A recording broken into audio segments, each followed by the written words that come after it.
Madam Chair, I do not want to assume, so I would like to be clarified. Is this the OVP 2025 budget proposal or the confidential funds? Madam Chair, sinabi ko budget eh. Hindi ko sinabi confidential fund. Sinabi ko budget. Medyo mahina yata ang tenga ni Vice President eh. Sinabi ko budget eh. Madam Chair, I will forgo the opportunity to defend the OVP 2025 budget proposal by question and answer. I will leave it to the House of Representatives to decide on the 2025 budget. Honorable Rosas, we proceed. Madam Chair, ayaw tayo sagutin, Madam Chair. Hindi ko maintindihan kung bakit tayo ayaw sagutin. Napakasimple po ng mga tanong natin. It is about dates. It is about confirming yung mga dates, Madam Chair. So ayaw tayo sagutin at sa harap no ng publiko. Ang publiko po ay may karapatang malaman ito. Kaya po tayo nagka-question kaugnay dito, Madam Chair. This is about transparency and accountability, and it doesn't exempt the office of the Vice President, no, Madam Chair. Madam Chair, Yes, Madam Vice President. she may not like my answer. She may not like how I answer. She may not like the content of my answer. But I am answering. I do not have to answer to her. If I want to answer to the people, Yes, we note that, Madam Vice President. if I want You to may answer to the people, You may proceed, Honorable Rosas. yes, Madam Chair, Madam we Chair, are kailangan already pong cooperating with the At Supreme tama, Court Madam Chair, cases ang and the dokumentong Commission on ipinataas sa Ethics. official ng gobyerno, Madam Chair. I believe yun po ang kailangan natin gawin, ano?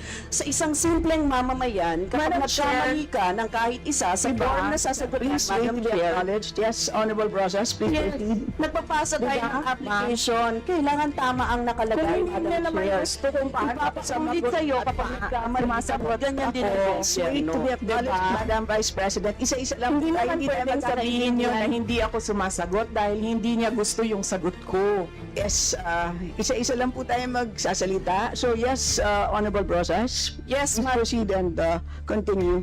Thank you, Madam Chair. Madam Chair, kailan sinabit ng OVP ang liquidation report ng 2022 confidential fund sa Intelligence and Confidential Fund Audit Office ng Commission on Audit?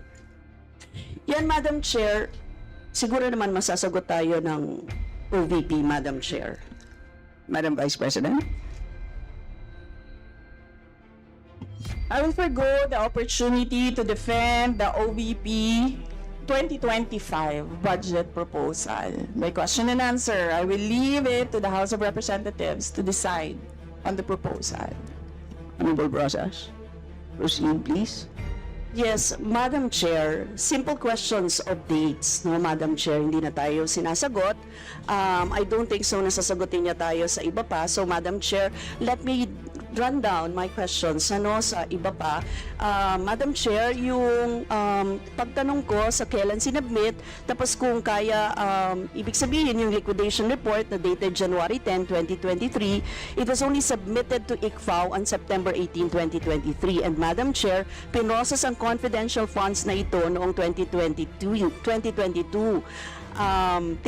Tatanungin ko rin sana kung aware ang OVP sa Joint Circular Number 2015-01. Kindly wind up. And Madam Chair, for the record, kasi Madam Chair, ang nakalagay sa item 6.2.2.7 no, ng Joint Circular, all cash advances for CF for the confidential fund or intelligence fund shall be liquidated at year-end, Madam Chair. So yun po yung reason kung bakit natin tinatanong, kasi lumagpas. Ibig sabihin, di nagko-comply ang OVP sa deadline na nakalagay sa joint circular na dapat niliquidate na ang cash advance para sa confidential funds ng 2022 noong December 22 pa lamang, 2022 pa lamang. Yun po yung year-end niya. Pero nakita niyo naman January. So Madam Chair, those are simple questions na kayang-kayang sagutin ng OVP but never na sinagot ng OVP, Madam Chair. So, Madam Chair, sana man lang kahit paligoy-ligoy, hindi sinagot talaga Madam Chair. So, thank you, Madam Chair. Next to interpolate is Madam Chair? yes. Yes. Hindi po totoo yung sinasabi ni Representative Brosas na hindi ako sumagot. Hindi sumagot ang Office of the Vice President. We cooperated with the cases in the Supreme Court. There are 4 cases in the Supreme Court. And then we cooperated with all the audit actions of the Commission on Audit. And I will forgo the opportunity to defend the Office of the Vice President 2025 budget proposal by question and answer, and I will leave it to the House of Representatives to decide on the proposal. Madam Chair, last lang, Madam Chair. This is the Congress, Madam Matalista ka na Chair. lang sa round 2, Honorable Brosas. Yes, sasabihin ko lang, Madam Chair, na proper forum ito para malaman natin ang lahat. This is a proper forum. Ang Kongreso po ang dapat nag-aalam niya. Thank you. Pero gusto ko lang pong tanungin si Madam Vice President. If the representatives of the people, like this House, has all the right to scrutinize the budget of any agency. Madam Chair. Madam Vice President. Madam Chair, is it a question? I think it's directed to the House. No, I'm asking you the question, Madam Chair. I'm asking the question to the resource speaker if she believes that this House, being the representative of the people, has the right to scrutinize the budget of any agency. Right, precisely. That's why I say I will leave it to the Only House yes of or no, Madam Representatives to decide Madam on Chair. the proposal Madam Chair, as presented. excuse me, Madam Chair, that can only be answerable by yes or no. We, again, Chair would like to remind our guests to please be responsive to the queries of the members in the most direct manner. So please proceed, Madam Vice President. I already answered. Answer Madam- by yes or Madam no. Chair, perhaps my ears are not very clear, so I would like to find out if she answered yes, Madam Chair. And I will leave it to the House of Representatives I to do not decide on want the her to explain, Madam proposal Chair. as Madam presented. Chair, she has been answering the same answers since we started this query and this hearing. What I just want to ask, Madam Chair, is very simple. A simple answer of yes or no. Does the Vice President believes that this House has all the right to scrutinize the budget of any agency? I'm not just referring to the agency of the Vice President. I am referring to every agency of government, Madam Chair. That can only be simply answered by yes or no. I do not need to hear the paulit-ulit na kasagutan niya. Kanina pa, gusto ko lang po marinig. Hindi po ako nagagalit. Oo, hindi po katulad niya, parang inis na siya. Oo, gusto ko lang po malaman. Oo, humbly speaking, naniniwala ba siya, Madam Chair, na itong House na ito, na binoto ng tao, ay merong karapatan ayon sa konstitusyon na scrutinize natin ang budget ng any ahensya ng gobyerno, including Congress, Madam Chair. Madam Vice President. Madam Chair, may I request the Secretariat to put on record cut and paste. I will forgo and I will leave my answer, my previous answer. Madam Chair, I would just like to ask, why is it very hard for her to answer yes? I'd like to ask, why is it, Madam Vice President, why is it so hard for you to answer yes when you know that the answer should be yes? Why do you have to explain? Why do you have to explain? We're simple people here. I'm not even a lawyer. You are a lawyer, Madam Chair. So, here's a simple question of a simple Filipino. Meron po bang karapatan ang House na ito na scrutinize ang budget ng bawat ahensya ng gobyerno? Yun lang po ang tanong ko. Pwede pong sagutin ito ng yes or no. Kung yes, salamat. Kung no, edi salamat din. At least nalaman ng taong bayan. Madam Vice President. Madam Chair, I will forgo the opportunity to defend the OVP 2025 Madam Chair, I do not by need question an and answer. explanation I of will the leave it answer, to the Madam House Chair. of Representatives Chair, to decide. Madam if Chair, they add Order, please. Point of order, Madam Honorable Chair. Abante, you may proceed. I do not need her to explain, please. You have been giving the same answer for hours. The same answer for hours. Alam ko naman po ang pagnanais nyo. Why you answer the same for hours? Ngayon po, iba naman ang tanong ko. Ang tanong ko ito, tatanungin ko ulit, Madam Chair, meron po bang karapatan bilang mga representante ng taong bayan sa bawat distrito at party list na mag-scrutinize ng budget ng bawat ahensya ng gobyerno? Hindi po natin pinag-uusapan dito ang confidential fund. Ang pinag-uusapan po natin budget. Madam Chair, before you answer, the gentleman wishes to have a direct answer, either yes or no. Are you going to provide a direct answer? Honorable Abante? So, what is the answer?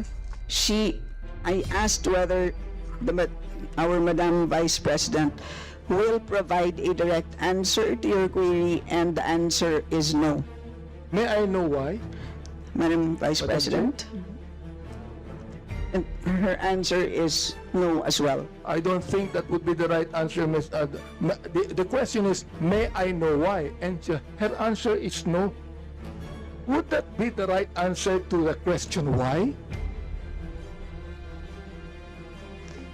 Madam Vice Madam Chair. President, do you wish to comment? Madam Chair, hindi dahil hindi nyo gusto yung mga sagot ko, hindi nyo gusto yung manner ng pagsagot ko, at hindi nyo gusto ang mga sinasabi ko, hindi ibig sabihin Madam Chair. hindi ka sinasagot Madam Chair, ang mga point of tanong. order. Yes, Honorable Mali po Abante. yata ang sinasabi niya, hindi nyo gusto. Hindi yung nyo. Madam Chair, wag niyong isali dito ang aking mga kasamahan dito. Ako ang nagtatanong. Sabihin mo sa akin, hindi ko gusto ang tanong mo. Yun lamang ang dapat niyang sabihin sa akin. Sapagkat hindi ko rin gusto ang sagot niya. Madam Chair, ganun lang. Oo. Ano po ang sagot niya? Madam Vice President, do you wish to? Madam Chair, Answer. there's no question. The Honorable Abante is asking for a response. Ano po ang sagot niya? Yan ang huli po niyang sinabi. I request that the question be repeated. Honorable Abante, kindly The repeat answer- your question, not the- to be The answer is what? included in your time. To please repeat your last question. Ito po, ang tanong ko kanina, meron po bang naniniwala po ba ang ating Vice President na meron pong karapatan ang mga representante ng taong bayan, ng mga distrito at mga party list na scrutinize po namin ang budget ng bawat ahensya, hindi po lang ahensya niya, ng bawat ahensya ng gobyerno. Yes o no lang po ang sagot yan. Ang tanong ko po, Madam Chair, kanina ayaw niya sumagot. Ang sagot niya, ayaw niya sagutin. So ang tanong ko ito, may I know why? Ang sagot niya, no. Aba, Madam Chair, hindi po ako masyadong expert mag-English, pero palagay ko po naman, yung pong tanong na may I know why, palagay ko hindi po tama yung sagot na no. Madam Vice President. Madam Chair, palagay ko. So that explains it. It is his opinion.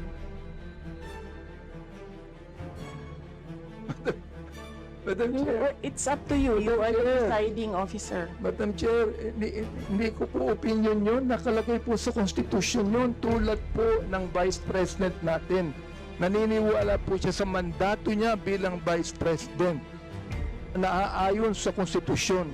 Gayon din po ang mandato natin dito na meron tayong karapatang mag-scrutinize ng budget ng anumang ahensya ng gobyerno ayon sa Konstitusyon. Ang tanong ko sa kanya, naniniwala ka ba doon?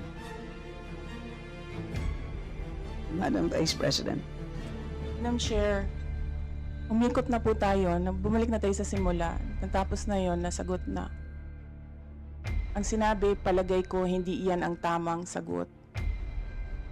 Kung hindi niya gusto yung sagot ko, hindi ibig sabihin na hindi ako sumagot. Madam Chair, palagay ko, hindi po siya sumagot sapagkat inuulit lamang niya ang sinabi niya. O ito po ang gusto kong tanungin sa kanya. Pwede ba, Madam Chair, pakiulit mo yung sagot mo na isinasagot mo ng paulit-ulit kanina pa, Madam Chair. Gusto ko lang ulit marinig. Gusto ko lang ulit ma-record. Pakiulit mo lang ang sagot mo sa lahat ng mga tanong na tinatanong dito mula pa kanina. Madam Vice President. Madam Chair, I do not want to assume, so I would like to be clarified. Is this the OVP 2025 budget proposal or the confidential funds? Madam Chair, sinabi ko budget eh. Hindi ko sinabing confidential fund. Sinabi ko budget. Medyo mahina yata ang tenga ni Vice President eh. Sinabi ko budget eh. Hindi confidential fund. Sinabi ko na wala akong pakialam sa confidential fund. Ang pakialam ko ganito. Meron pang karapatan. Naniniwala ba siya na ang Kongreso ay merong karapatan mag-scrutinize ng budget ng anumang ehensya? Yun po ang tanong ko. Sagutin po niya yes or no. Ngayon, ayaw niya sagutin ng yes or no, sabihin niya sa akin ang sagot niya kanina ng paulit-ulit sa lahat ng mga tanong ng ating mga kulig. I will forgo the opportunity to defend the Office of the Vice President 2025 budget proposal by question and answer, and I will leave it to the House of Representatives to decide on the proposal as presented. Madam Chair, maraming salamat po. Ibig sabihin po, yung kasagutan niya na paulit-ulit, naniniwala siya na merong karapatan ang Kongresong ito na i-scrutinize ang budget. Kahit ang budget na yan nagsimula ng 2023, meron pa rin karapatan ang Kongresong ito na i-scrutinize ang budget. Maraming salamat, Madam Chair. Maraming salamat po, Vice President. Salamat. Next to interpolate is the Honorable Richard Gomez, who is not around. So we move to the Honorable Trixie Cardama.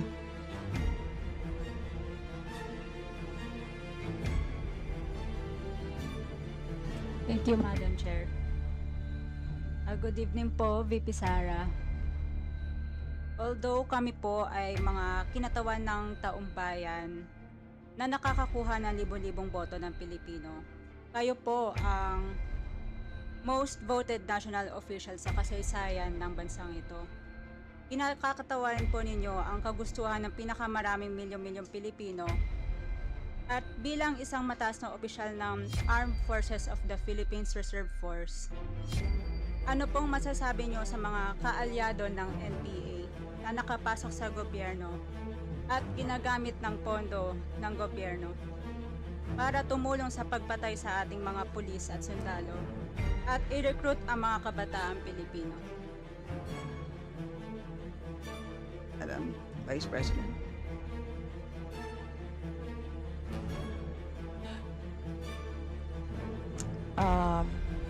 Representative Cardama, I thank you for your question. I will forgo the opportunity to defend the Office of the Vice President 2025 budget by question and answer, and I will leave it to the House of Representatives to decide on the proposal as presented. Maraming salamat po, Vice President, sa inyong paglaban sa leftist groups at sa NPA na pumapatay sa ating mga pulis at sundalo na nambibiktima sa sambayang Pilipino. Yun na po, maraming salamat po, ma'am. Can they apply for additional educational assistance in such program? Madam Chair, I will forgo the opportunity to defend the Office of the Vice President 2025 budget by question and answer, and I will leave it to the House of Representatives to decide on the proposal as presented. Yeah, thank you, Madam Vice President. Madam Chair, on the Kalusugan Food Truck Pansarap, does this also cover parts of the Visayas or is it only limited to NCR? President. Yes, ma'am. I will forgo the opportunity to defend the Office of the Vice President 2025 by question and answer, and I will leave it to the House of Representatives to decide on the proposal as presented. So, Madam Chair, my next question is on the Magnegosyo Taday, which is livelihood is actually part of economic upliftment. Are there parameters by where MSMEs can apply for this? Madam Vice President. Madam Chair, I will forgo the opportunity to defend the Office of the Vice President 2025 budget proposal by question and answer, and I will leave it to the House of Representatives to decide the proposal as presented. Thank you, Madam Vice President. Madam Chair, in the government website, it says, as the second highest public office in the land, the Office of the Vice President shall work for the welfare of the Filipino people and contribute to nation building, economic development, and political stability by fostering fidelity to the Constitution of the Republic of the Philippines and upholding the highest office, and that is the office of the President. May we hear the wisdom of the Vice President on this matter. Madam Chair, I will forgo the opportunity to defend the Office of the Vice President 2025 budget proposal by question and answer, and I will leave it to the House of Representatives to decide on the proposal as presented. Thank you, Madam Chair. On the rice food bags, considering that Iloilo and Western Visayas is a rice-producing province, can our farmers contribute to this rice program so that they will have an adequate market with the adequate price? Madam Vice President. Yes. Madam Chair, I will forgo the opportunity to defend the Office of the Vice President 2025 budget proposal by question and answer, and I will leave it to the House of Representatives to decide on the proposal as presented. Thank you, Madam Vice President. Madam Chair, the DPM in its proposed budget mentions that the mission of the Office of the Vice President is to promote economic development, political stability, and fostering fidelity to the Constitution of the Republic of the Philippines and upholding the highest standard of professionalism in the civil service. It further says that in the sector outcome, promote political and socio-economic development consistent with state policies and government priorities and thrusts. My question, Madam Chair, is the Honorable Vice President amenable to this, or do we need to amend portions of this? Madam Vice President. Madam Chair, I will forgo the opportunity to defend the Office of the Vice President 2025 budget proposal by question and answer, and I will leave it to the House of Representatives to decide on the proposal as presented. So, Madam Chair, I do respect the contention of the Vice President. My last question is to the Honorable Chair. Yeah, as it was mentioned earlier, Madam Chair, I am not sure, but can you appraise us in the history of the Congress of the Philippines during budget briefings and deliberations? Has the Committee on Appropriations ever detained any resource person? Never. Thank you very much, Madam Chair. Maraming salamat po, Madam Vice President. Thank you very much. I will be asking questions about the 2025 budget. Given the esteemed position of the Office of the Vice President, could the Honorable Vice President kindly enlighten this committee on how the proposed budget reflects the core mandate of the Office of the Vice President? We are sincerely eager to understand how these resources will be used to fulfill the critical responsibilities, particularly the constitutional mandate of the Vice President. Madam Chair. Madam Chair, I will forgo the opportunity to defend the Office of the Vice President 2025 by question and answer. I will leave it to the House of Representatives to decide on the proposal as presented. You can find all the answers in the audiovisual presentation, in our submission of documents to the Secretariat, in the PowerPoint presentation, and in the opening statement. I will leave it to the House to decide on the proposal.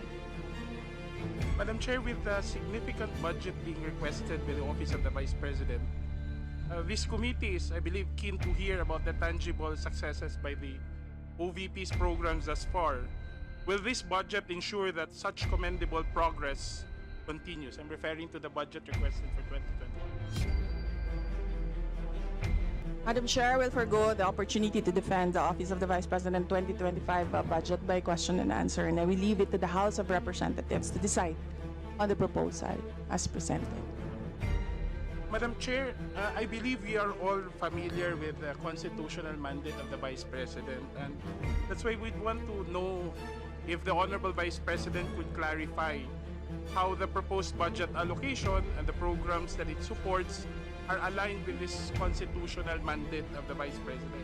Because we're confident that the budget is a perfect reflection of the Vice President's priorities and the office's essential duties. Madam Vice President. Yes, Madam Chair, the answers are in the AVP presentation, the opening statement, the documents that we submitted to the Secretariat, and the PowerPoint presentation. I will forgo the opportunity to defend the Office of the Vice President 2025 budget proposal by question and answer, and I will leave it to the House of Representatives to decide on the proposal as presented.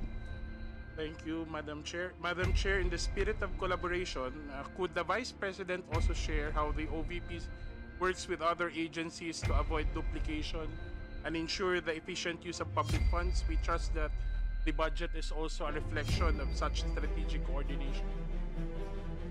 Vice President.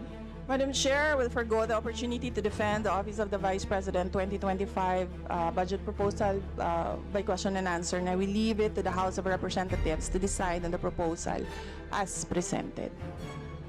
Madam Chair, considering the careful thought that must have gone into crafting the budget of the OVP, would the Vice President explain the rationale behind specific allocations? We are particularly interested in how these figures, especially the amounts, were arrived at, considering that the Vice President has a national mandate, and how it was computed so as to translate into meaningful outcomes for the public.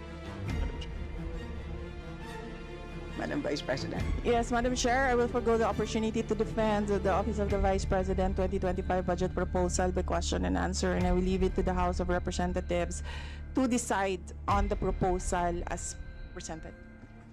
Madam Chair, the Honorable Vice President has repeatedly mentioned that she will forgo the right to personally defend the budget through a question and answer format. How should this committee interpret such a decision? Would it be fair to conclude, Madam Chair, that the programs under the OVP may not be as high a priority or as important as we had hoped for?